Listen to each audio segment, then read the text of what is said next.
a number of signs I would say that indicate somebody may be struggling with executive functioning overall. We're seeing executive dysfunction. And I think a few examples include just difficulty organizing meetings and schedules and responsibility with where they're supposed to be, when they're supposed to be, even kind of knowing like, what day is it, right? And what's ahead of me today.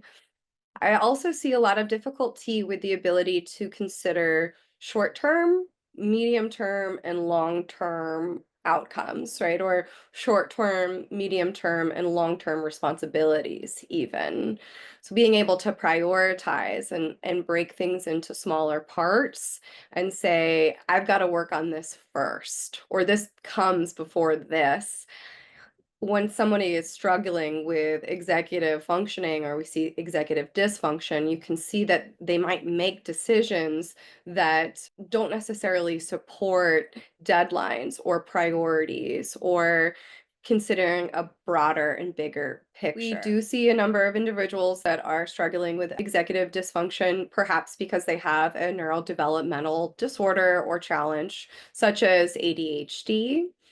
However, trauma can also be a really big cause of executive dysfunction. It's when someone's experienced a traumatic event, they can see an overall decrease in their cognitive abilities. And that in itself can make it really difficult to plan, to be present, to organize, to think forward and then backwards and implement that plan. So trauma is definitely another one I would say that could be a cause.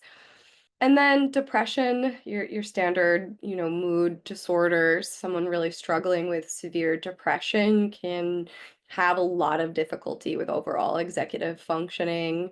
I would say those three are three primary, but they're not exclusive to just those three. What happens is that when a parent or caregiver overfunctions for their loved one can kind of underfunction and not necessarily experience natural outcomes of being late or missing a deadline. And so, what we see sometimes is that we have parents who will ultimately do work, submit schoolwork, or be the one to completely send all of the resumes for an internship rather than allowing their loved one to actually just miss that deadline and then as a result not get the internship or not get the assignment done.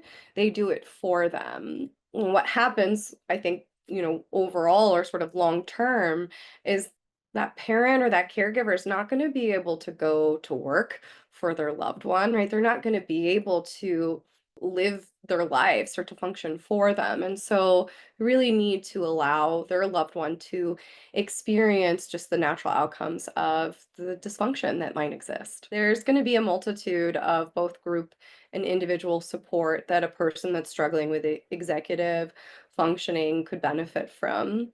First and foremost is our executive function group. Right? And it's really catered to looking at different executive functions and supporting an individual with tailoring the skills so that they work for them, right? Because we know that there could be generalizable skills that we can give to help support somebody in their executive functioning and being able to tweak it and adjust it and adapt it in a way that speaks to the specific individual is very helpful and important. And also would really recommend a CBT group, so cognitive behavioral therapy, and beginning to learn some tools and skills that bring awareness to thought patterns and behaviors and the interplay between those things as well as emotions. And so there are a number of skills that kind of cross CBT into other modalities as well, like dialectical behavioral therapy, of which we have, a number of groups here. But I think that the behavioral activation skill is really a big one supporting executive functioning.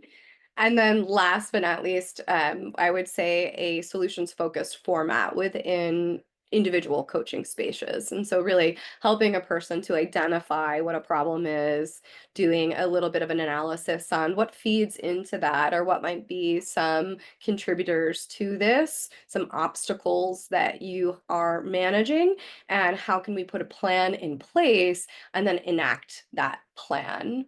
So Along with that, I would say is just motivational interviewing and a therapist using motivational interviewing techniques to support an individual in connecting to what's important to them or what's important for them so that they can really move towards change and change in a meaningful way.